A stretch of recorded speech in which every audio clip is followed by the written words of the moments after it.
dengan sambutan sangat luas. Itulah bahasa ibu dengan bahasa bapak itu beda.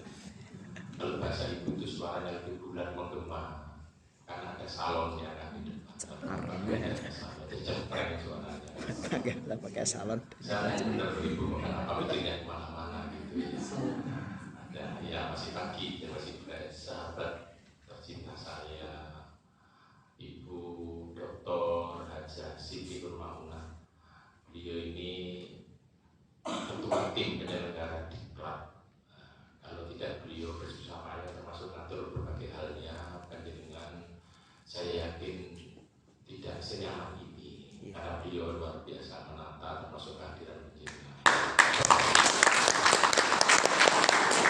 Saya hormati segenap panitia, Ibu Ayu Bucut ya, Bucut dari Aceh. Iya betul. Oh, karena kalau Bucut itu apa Cutari.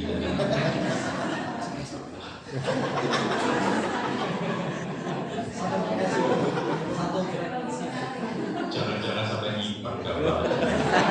Lebih parah itu Pak. Apa nih? Saya itu alhamdulillah Cutari itu tidak saja apa wajahnya, tapi pantatnya juga tahu.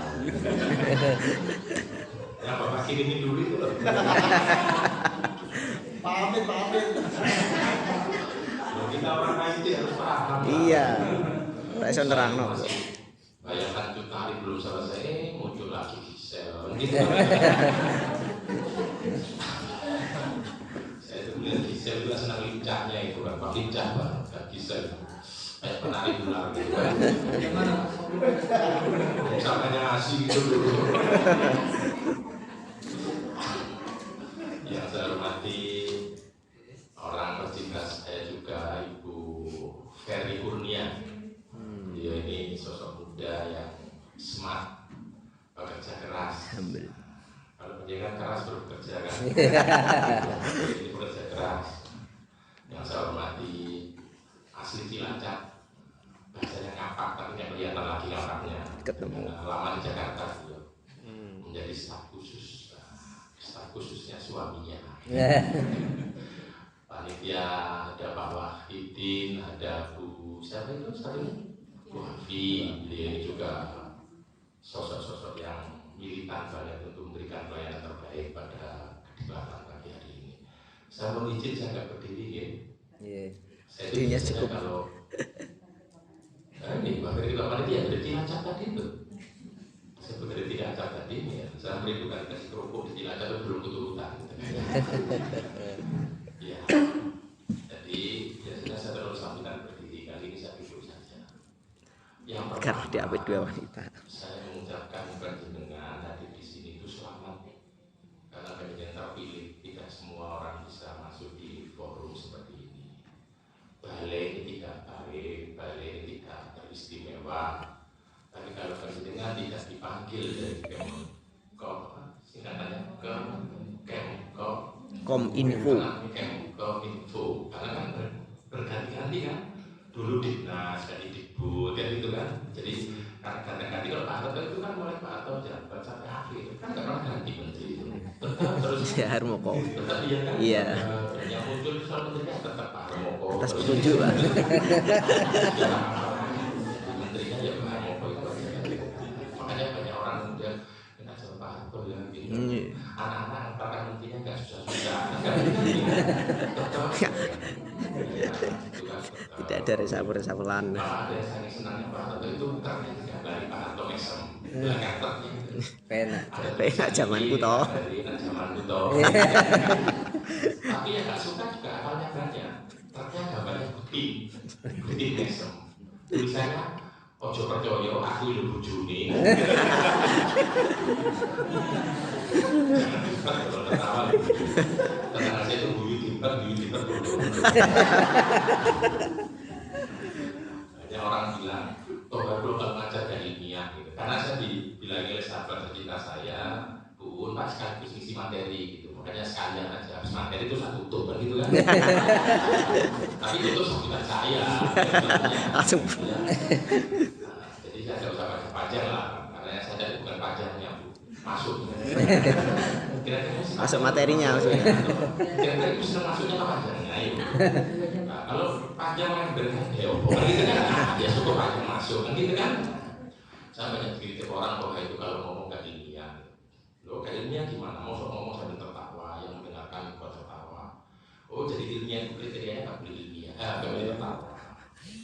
Oh berarti kriteria ilmiah terus makan kamu dengan menteri-menteri. Kalau kriteria ilmiah itu makan kamu dengan menteri-menteri, paling ilmiah mau ngising. Gitu kan nggak bisa motor-motor dan yang penting masuk kan gitu ya. Iya. Oke itu senangnya gitu.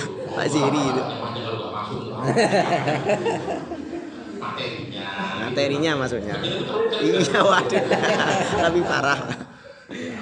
Iya ya. Saya itu dari ibu dokter untuk mengukur kecerdasan seseorang, saya itu dengan tertawanya cukup cerdas. Saya melihat kecerdasan orang itu dulu dengan tertawanya itu cukup cerdas dalam arti pintar, bukan cerdas kondas bukan. Orang itu kalau terlalu cerdas, ada orang ngomong belum selesai sudah tertawa, belum selesai ngomong sudah tertawa, terlalu cerdas. Dan yang kedua orang cerdas. Orang cerdas itu orang yang sudah selesai Masih. Nah yang ketiga itu sedikit orang cerdas. Ada orang ngomong sudah selesai, nggak tahu. Tanya sebelahnya, maksudnya apa sih? Maka daripada jadi ngantar golong goblok, Tertawa saja. ngerti nggak? Ngerti tertawa. Ngerti aja. Saya akan berbicara kayak piramida terbalik. Bukan piramida ya. Kalau membalik piramida itu beda. Piramida Rosadi maksudnya kan. Kalau dibalik kan jadi beda. Saya akan berbicara model piramida terbalik. Itu nggak usah, saya kata nggak usah. Saya nggak prestis. Nanti ibu mau tinggal bilang Pak saya punya bapak taksi prestis saya, terus masuk. Nanti penjaringan protes tuh, Pak nggak bawa laptop, nggak usah pakai laptop. Zaman sudah modern kayak begini, CD aja udah murah. Nanti CD ibu dibuka, tak kasih prestis saya, terus masuk sudah, ya. Jangan dipat loh. Saya nggak mau dibilang ngomong jorok-jorok loh. Yang jorok kan yang mikir loh. Ya mikir Pak. Yang mikir, Pak. Iya. Saya nggak mau dibilang paling kok jorok. Saya nggak mau. Wong jorok itu jujur dulu rokok. Oke, itu sekalian semua sangat saya hormati. Saya akan berbicara piramida terbalik. Yang umum dulu publik itu kan umum. Publik itu kan masyarakat. Sosial umum. Maka saya akan bicara yang umum dulu, nanti menukik ke bawah. Nah, kalau teori ilmiah itu kan berpikir seperti piramid. Lawannya berpikir lawannya piramid apa? Itu gampang kan? Piramid terbalik. Piramid terbalik, tapi kan masih kaitan ada piramid. Ada piramidnya. Yang paling gampang berpikir celana dalam. Celana dalam kan Piramid terbalik. Iya. saya kan berpikir celana dalam. Jadi artinya dibalik kebalikannya piramid kan celana dalam itu kan. Kalau nggak percaya itu di sini. Bukan. Berpikir celana dalam.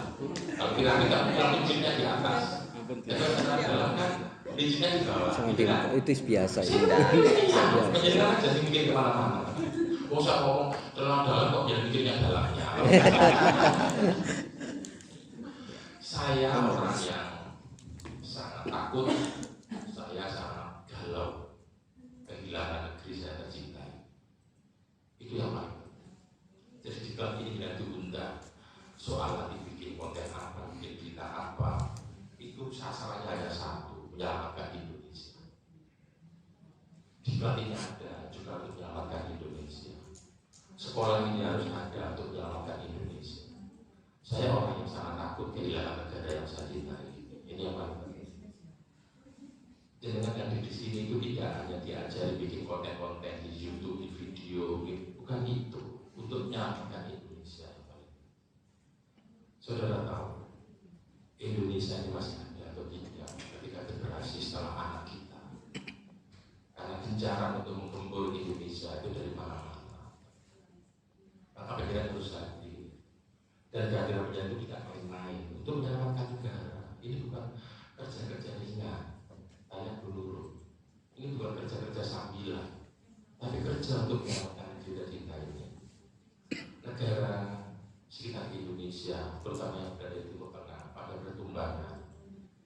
hanya saja presiden dibunuh, kekuasaannya hilang, kesejahteraan sudah ada. Kenapa itu terjadi, saudara sekalian? Karena sumber daya alam kita itu semakin hari semakin berkurang. Kenapa semakin hari semakin berkurang? Karena orang beranak pinak itu semakin tahu terus bertambah. Sementara sawah kita itu hutan kita terus berkurang. Bahkan kalau kita mau jujur, sawah kita itu setiap tahun jumlahnya berkurang. Karena luasan sawahnya itu berkurang, maka tonase dari hasil padi yang dipanen dari sawah itu berkurang. Kan tidak imbang. Jadi yang namanya padi setiap tahun itu semakin berkurang, jumlah manusianya semakin tahun semakin Bertambah. ini kan susah ya dok. Sehingga semua negara sekarang itu berbondong-bondong mencari cara untuk menghidupi supaya survive negaranya. Dan itu semua adanya di negara timur, di barat itu sudah susah. Saya nggak bilang nih, ketika Ratu Belanda datang ke Indonesia, yang dikunjungi itu Sri Sultan Hamengkubuwono atau Beatrix, yang sekarang ganti putranya Edward sampai. Ratu Beatrix itu berkunjung ke Indonesia, yang dikunjungi itu Sultan Hamengkubuwono. Yang di Pertuan Agong Malaysia, yang dikunjungi itu Sultan Hamengkubuwono. Jangan kemudian dengan pagi-pagi, oh memang Sultan Hamengkubuwono dipersiapkan untuk memimpin bangsa. Tapi itu Belanda itu mengunjungi negara yang selevel, ya selevel Keraton Yogyakarta di Ningrat, karena Belanda itu berdiri tidak lebih kurang lebih segede Jogja, negara Belanda. Sultan Malaysia yang di Pertuan Agung kunjungannya juga di situ. Berarti artinya negara yang ada di Eropa dibandingkan dengan satu provinsi saja di Indonesia itu masih lebih gede provinsi di Indonesia. Belanda yang menjajah kita, saya diceritani oleh anak saya dan oleh guru saya. Saya tergolong orang yang agak udi. Anak saya sudah beberapa kali ke Belanda, saya beberapa kali. Anak saya waktu menghadiri di Leiden, berarti di Leiden mewakili Erlang ya, karena dia mewakili kampusnya seminar internasional di Leiden. Ya saya izinkan saja, mau saya kasih biaya. Ketika sampai di Belanda, dalam waktu yang tidak terlalu lama, dia ngasih foto saya di Menara Eiffel. Kemudian tidak terlalu lama, dia ngasih foto saya di Jerman. Saya orang yang bilang, Yodo, kamu itu dari berangkat seminggu kok ke Jerman, kok ini Paris. Saya jawab, saya nggak ngerti kok Pak.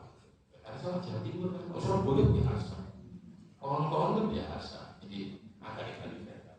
Orang Jawa Timur kan mana dulu? Jawa Timur loh. Saya senangnya Jawa Timur itu tidak kayak pelakon, gendol buri. Jawa Timur itu langsung ngomong, nggak ngomong dia gitu. Sama yang Pak, untuk anda itu bolak-balik aku. Ternyata aku itu perempuan. Ayo dong gitu. Oleh lama mana kontrolnya kan gitu. Karena kan dong gitu kan. Tapi kan kontrolnya gitu. Kontrolnya kan gitu. Ada perempuan saya bilang. Jadi ini ya, orang itu seminar itu nih, Leiden, itu Jerman, itu Prancis itu apa sih? Saya mulai jauh dari anak saya mulai desa. Orang-orang berangkat Eropa kok. Jangan bayangkan saya pergi ke Jerman itu kayak dari Indonesia pergi ke Cina, Indonesia pergi ke Vietnam. Saya ke Jerman cukup naik bis Pak. Dari Belanda saya ke Prancis cukup naik kereta cukup. Begitu kecilnya negara Eropa itu. Kecil Pak. Bayangkan negara sih kecil kayak begitu. Hamparan sawah mana yang bisa tanam? Kecil banget. Sehingga untuk survive yang dipikirkan negara-negara lain itu bagaimana bisa menjarah menguasai negara lain. Maka kita harus pintar. Dan kalau kita sudah pintar, mintarkan masyarakat yang lain. Jadi pertarungan global sejatinya di dunia ini itu mempertaruhkan survive-nya setiap negara. Saya pernah tahu yang namanya Singapura itu punya kekayaan apa? Sawah yang punya, objek wisata juga nggak punya.